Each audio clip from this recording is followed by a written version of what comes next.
The world is going to have a new monetary system in this decade that we're in. We're going to experience this huge deflationary crash around the world, and people will just lose confidence in currency. And what do they always go back to throughout history? Time after time, for the last 5,000 years actually, they always go back to gold and silver. We are entering a period of financial crisis that is the greatest the world has ever known. The wealth transfer that will take place during this decade is the greatest wealth transfer in history. Wealth is never destroyed, it is merely transferred, and that means that on the opposite side of every crisis there is an opportunity. The great news is that all you have to do to turn this crisis into your great opportunity is to educate yourself. I believe that the best investment that you can make in your lifetime is your own education. Education on the history of money, education on finance, education on how the global economy works, education on how all of these guys, the central bankers, the stock market, how they can cheat you, how they can scam you. If you learn what is going on and how the financial world works, you can put yourself on the correct side of this wealth transfer. Winston Churchill once said that the further you look into the past, the further that you can see into the future. This program is all about creating your own crystal ball, being able to gaze into the future, being able to change this crisis, the greatest crisis in the history of mankind, into your great opportunity.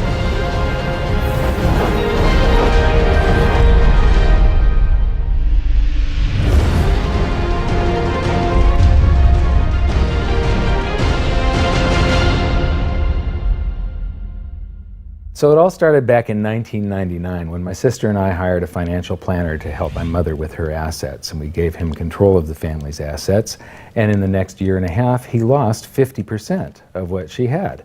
You know, he would come to us every 6 months, we'd have a meeting, and he'd have this smile on his face, just ear to ear smile, going, "We did really well. The S&P lost 24% and you only lost 18."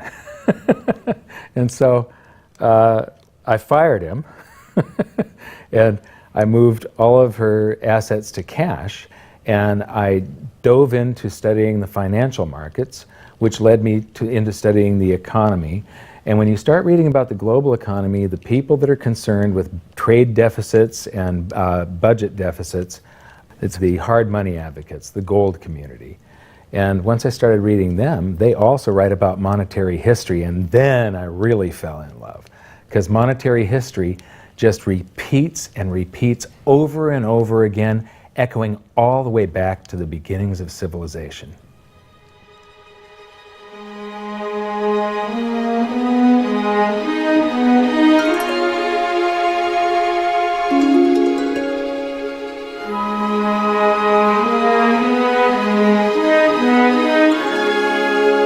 Gold and silver have been the predominant currencies for about 5,000 years, but it wasn't until somewhere between 680 BC and 630 BC that they became money. That's when they were minted into coins of equal weights somewhere in Lydia, where each coin was the same size and had the same weight. This made them interchangeable. It's called fungible. At that point, they became useful as a unit of account, a measurement. You could price a good or a service in those gold or silver coins in a certain number of them. And it was always the same for anybody whenever they were buying that good or service. But it wasn't until they made their way to the world's first free market society, the prototype of democracy, the cradle of civilization, Athens, that they exploded in use. Suddenly, money found its natural home, the free markets. Athens was the first society to have a working tax system and free markets. This enabled them to rise to the pinnacle of civilization. Their prosperity allowed them to create great works of art and achieve a level of architecture and engineering that the world had not yet seen. Here we are 2,500 years later, and people are still in awe of their achievements. It was truly a fantastic period in human history, and the Athens star shone brightly for many years. So this begs the question, what went wrong? How did such a great and powerful civilization fall? The answer lies in the same pattern that we see throughout history: too much greed and too much war. It was when the Athenians got involved in the Peloponnesian Wars, a war with Sparta, that their monetary problems began. First, they lost access to their gold and silver mines.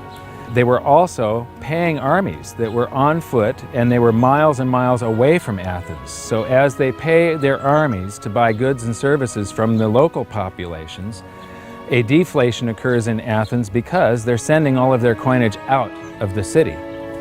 Then they started debasing their coinage to pay for the war. If you take in 1,000 coins in taxes, and then you melt those down, those gold coins, and you mix 50% copper into your gold, now you can mint 2,000 coins. So if you take in only 1,000 coins, but you spend 2,000 coins, what is that called? That is deficit spending. Athens began to do that during this war with Sparta.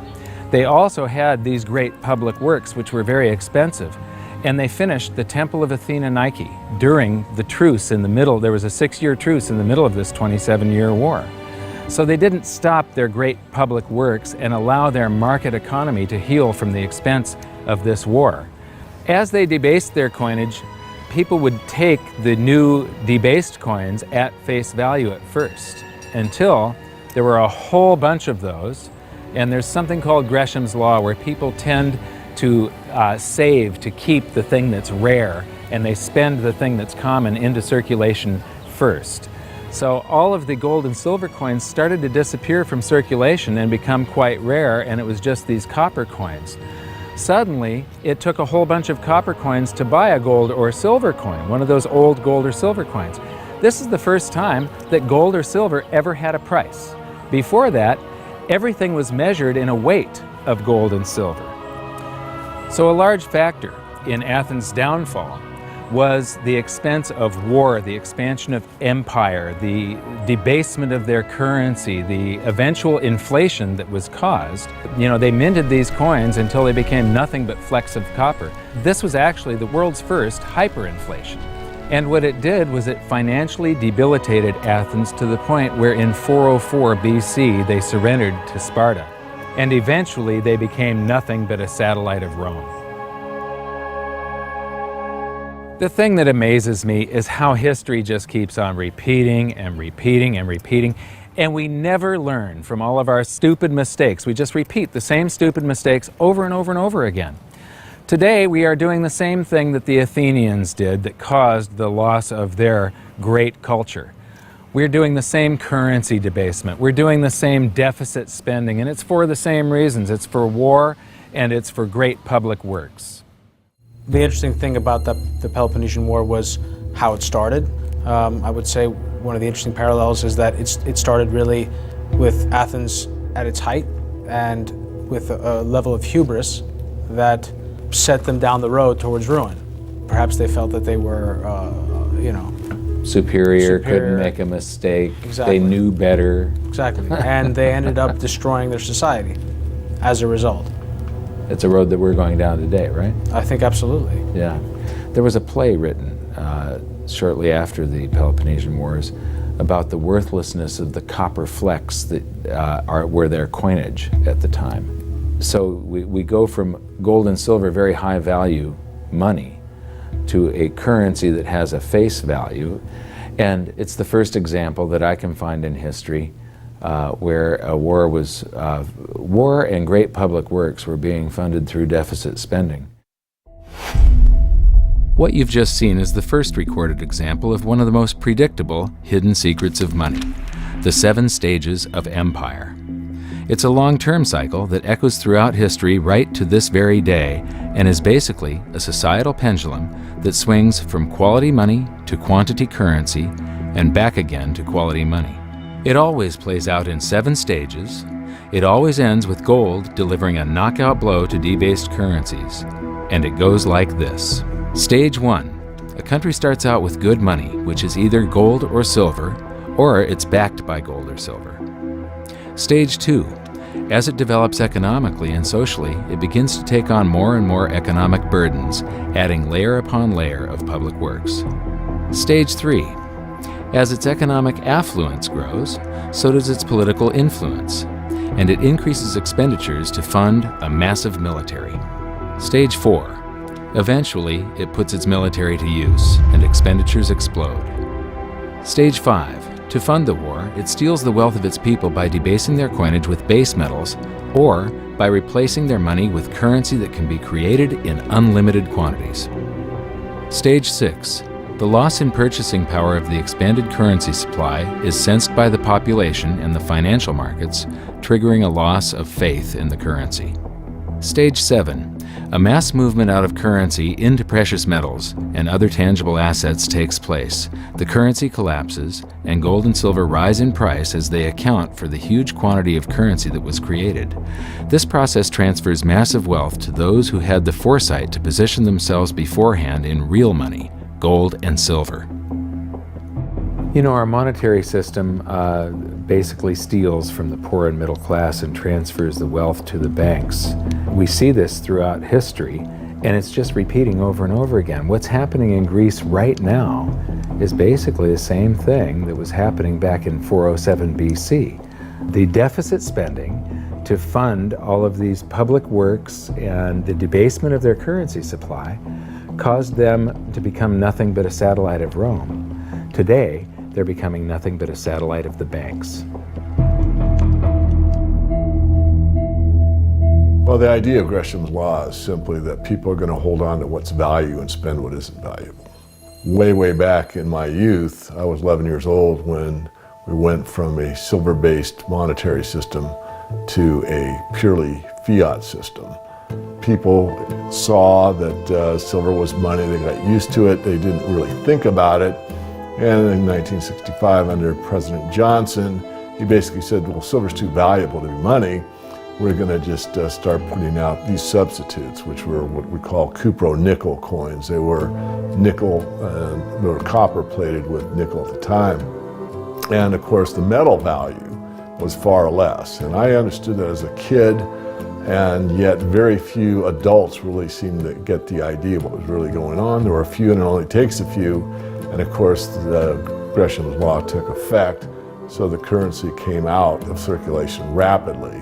It's very interesting to me, you know, knowing monetary history fairly well, is they're always, you know, put out in silver-looking or gold-looking form. I mean, in most cases, you'll have, in fact, they look rather interesting. I mean, some of them are like silver on the inside and gold on the outside with the look. They have no value at all, really, other than melt value of pot metal. To me, it's sort of at a subconscious level. Why are they making them gold-colored? Why are they making them silver-colored? I think there's an inherent knowledge in the human species that knows that gold and silver have value. So if they look in their pocket and they see something gold-colored or silver-colored, it gives them kind of a warm, fuzzy feeling. And it's like, oh yeah, you know, but there's no value in these coins, really.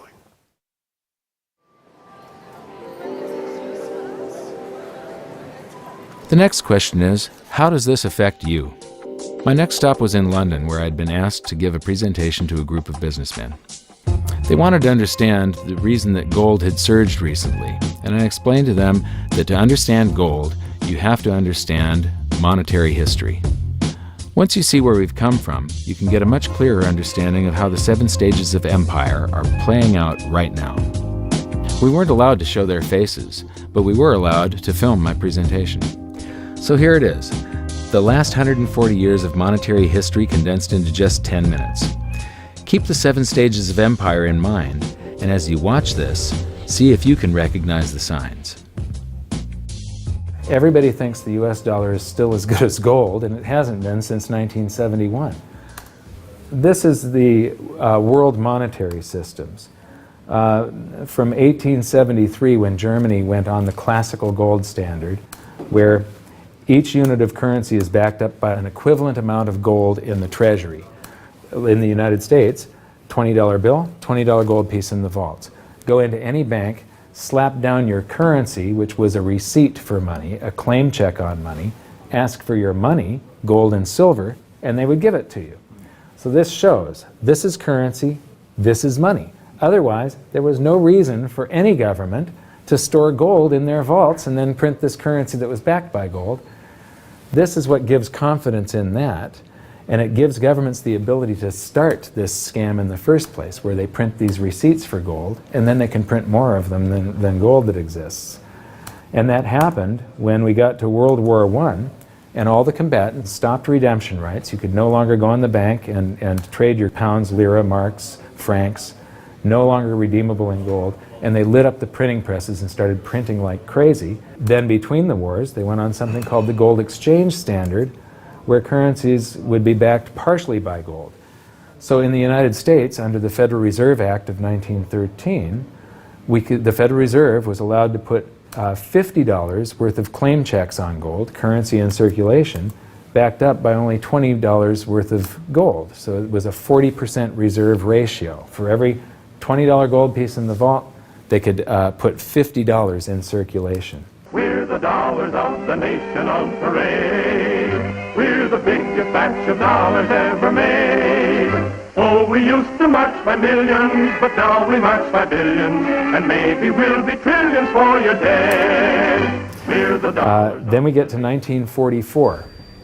Now, during both wars, Europe paid the U.S. with gold. During World War I, the U.S. didn't get into the war until the very end of it. We didn't really have troops on the ground here in any quantity until the last 6 months of the war. So for the first 4 years or so, we're selling you all of, you take all of your young men off of the farms and turn them into soldiers. You take your factories that make toasters and they start making machine guns. Your factories that made cars are now building tanks. And so you turn your economy toward war, and all of your consumer goods and your grains had to be imported from the United States, and you paid us with gold. Then in World War II, Hitler starts saber rattling in 1936, annexes Austria in 38, invades Poland in 39. Pearl Harbor wasn't until the end of 1941. We didn't have troops on the ground until, I believe, August of 42. So again, there's like 6 years where you're paying us with your gold and we're selling you stuff. This is where Americans have this myth that war is good for the economy. War is good for the economy if you're not in it and you're selling them the tools of the trade. Yes, America's national income gets bigger and bigger. In 1943, it was $142 billion. That was double the 1939 figure, triple the figure for 1933. But by the end of World War II, the U.S. had 2/3 of all the world's monetary gold, the central bank gold, and the rest of the world had to share the other third, and Europe had none. So the world monetary system was no longer going to work. It would collapse. But we had made all these loans of dollars to Europe, so Europe was flooded with dollars. And so representatives from around the world met at Bretton Woods, New Hampshire in 1944. They came up with a new world monetary system called the Bretton Woods system, where every currency on the planet, with the exception of just a few, they would be backed by the US dollar, and the US dollar would then be backed by gold at $35 per ounce. This gave confidence to all currencies. So this gave the world stability, and it pegged all the world's currencies to each other through the dollar to gold. So there was no such thing as the Forex. Currencies didn't float. The exchange rates were fixed year after year, and this helped to make world trade boom. Then the dollar standard starts because we kept on printing dollars. Under the Bretton Woods system, there was no reserve ratio established where the US actually had to have a certain amount of gold for how many dollars we created. So we had done a bunch of deficit spending for Korea, for Vietnam, for Johnson's Great Society, and expanded the currency supply, the amount of paper dollars in circulation, and exported them all over the world. And then in the 60s, Charles de Gaulle, president of France, realizes that we don't have the gold to back up the dollars.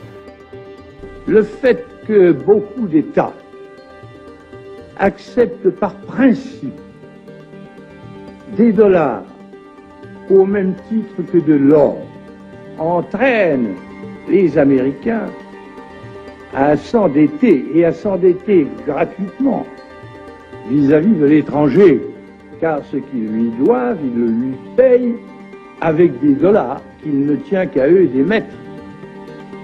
Nous estimons nécessaire que les échanges internationaux soient établis comme c'était le cas avant les grands malheurs du monde, sur une base monétaire indiscutable et qui ne porte la marque d'aucun pays en particulier. Quelle base? En vérité, on ne voit pas qu'il puisse y avoir réellement de critères, d'étalons autres que l'or. And he starts asking, France asks for their gold and trades in the dollars. And at that point, other countries saw this and start jumping on board. And the US lost 50% of its gold from 1959 to 1971. But we still had, in 71, about 12 times more dollars that we had created than there was gold. And this run on the bank, basically, the US now being the bank, this is a giant worldwide bank run, because the US, for the second time, had committed a fraud and created more receipts for gold than there was gold. It's that simple. And then finally, the markets sort of sensed this. And Nixon was forced to take us off the gold standard, because if he had paid out gold until it got to zero, once we couldn't pay on some of those dollars, the entire worldwide monetary system would have collapsed. I have directed Secretary Connally to suspend temporarily the convertibility of the dollar into gold or other reserve assets, except in amounts and conditions determined to be in the interest of monetary stability and in the best interest of the United States. In full cooperation with the International Monetary Fund and those who trade with us, we will press for the necessary reforms to set up an urgently needed new international monetary system. And on August 15th, 1971, all the world's currencies became fiat currency. I don't know why the rest of the world didn't rush out and hang him, but they didn't. They just all went along with this. To our friends abroad, I give this assurance. The United States has always been and will continue to be a forward-looking and trustworthy trading partner. There have been thousands upon thousands upon thousands of fiat currencies throughout history, and there isn't one that survived. It is a 100% failure rate. And we started this experiment where all the world's currencies would be fiat currencies simultaneously in 1971. But what we have here, 30 to 40 years, different monetary system, 30 years, 28 years, 39 years plus, what's next? The world is going to have a new monetary system in this decade that we're in. We're going to experience this huge deflationary crash around the world. The world will probably end up on some sort of new monetary system, probably after governments try and print their way out of this and cause hyperinflations of all the currencies, and people will just lose confidence in currency. And what do they always go back to throughout history? Time after time, for the last 5,000 years actually, they always go back to gold and silver. In a world of floating currencies, and that's what all national currencies are today, they bob up and down relative to each other, but they're all sinking relative to gold. That includes the dollar as well as the euro and the British pound and all the others. They're going to continue to lose value, continue to lose purchasing power. Personally, I don't think there's any way of avoiding what is coming. There's no way to fix it right now. There's only a way to either let it wipe you out or to benefit from it. And I want to make sure that it's not just a few of the big investors in the world that are ending up with all the cookies. I want to make sure that there's as many small investors as possible that are benefiting from it, because that's what makes society run. Middle class, small investor. One of the biggest challenges for human beings is that physiologically we are designed to operate in recency. You know, the fight or flight response is literally in my cells, literally. And so that when I'm in the wild, it's about I need to look for something to eat or make sure I don't get eaten. And how that translates into the modern world is that we think only about what's happening immediately in front of us. And so we think a long time is last week. In the world of YouTube and Facebook and instant messaging, we think 3 seconds is a long time. Like, did you get the post already? I already posted it. And the reality is, if you look at history, and I don't mean a week, I don't mean a month, I mean decades, I mean 100 years, I mean a couple of 100 years, I mean more than a couple of 100 years, you can start to see some patterns. You can see some things that are going on because history repeats itself. There are some trends and there are some movements that you can learn from. And you literally have to go outside of your human instincts to look at history, because we just want to focus on right now, because as I said, that's about either eating or being eaten. So we've got to go beyond that, and that means not just focusing on the here and now, but learning some real powerful stuff from what's happened, because there just might be some indicators there as what's going to happen in the future. Now, the 7 stages of empire, just as a reminder, started with sound money, and then a country adds layers of public works and social programs, and then develops a massive military, and then puts that military to use, and to pay for the war, it debases its currency supply, which causes a loss of faith in the currency, which then leads to a currency crisis, and gold does an accounting of the expansion of that fiat currency supply that happened over all those years of the first 5 stages. We are in the 6th and beginning the 7th stage. Gold started the accounting in the year 2001. It was $250 then, but we're still in the very early stages of this. Well, that's right. I think one of the problems with gold is people just don't understand it. I mean, for one thing, it's sort of been banished from the curriculum for 35 years. We have going on 2 generations of academics and scholars who have never studied gold. Unless you're a specialist in economic history, you can go back and look at it. Now, when I was in university and even when I was in graduate school in economics, we were still on the gold standard in some form. It was fairly attenuated, but when you studied the IMF and you looked at how they present the finances of a country and the breakdown of the reserves and the capital accounts, gold was a line item in the capital account, and you had to understand how it, what role it played and how it could equilibrate in terms of balance of trade. Well, that's gone. The IMF, Nixon went off the gold standard in 1971, and bright young economic students just don't understand gold. They think it's a joke, or they think it's maybe a commodity trade or a momentum trade. They don't understand that it really is money par excellence. So now we've learned that money was born in roughly 630 BC when it became fungible. It was free markets and sound money that led to Athens' great prosperity. But debasement of their money for deficit spending on war and public works played a large role in their demise.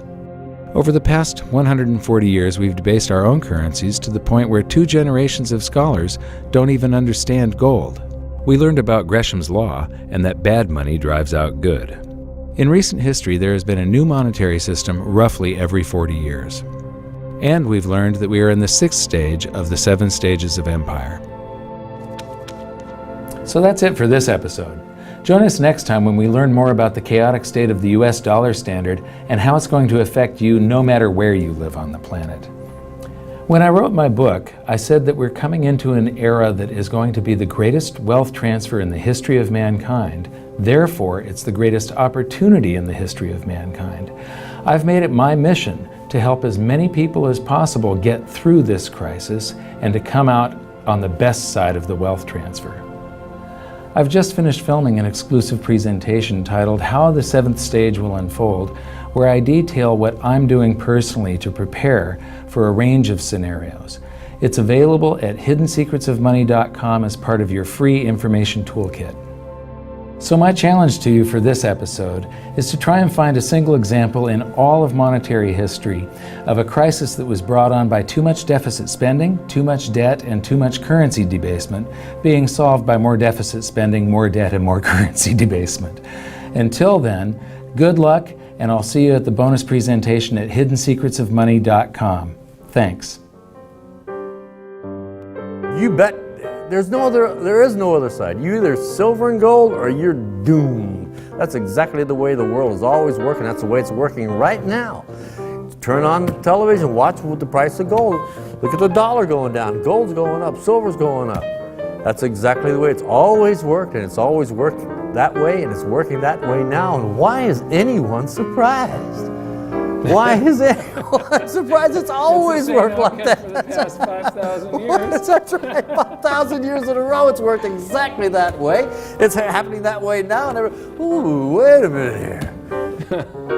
Weird. Beyond weird. Mike Maloney's Hidden Secrets of Money is made possible by the clients of goldsilver.com. Your continued loyalty and support allows us to educate the public on how to both protect themselves and benefit in the turbulent times ahead. To all goldsilver.com customers, thank you. Hidden Secrets of Money would not be possible without you.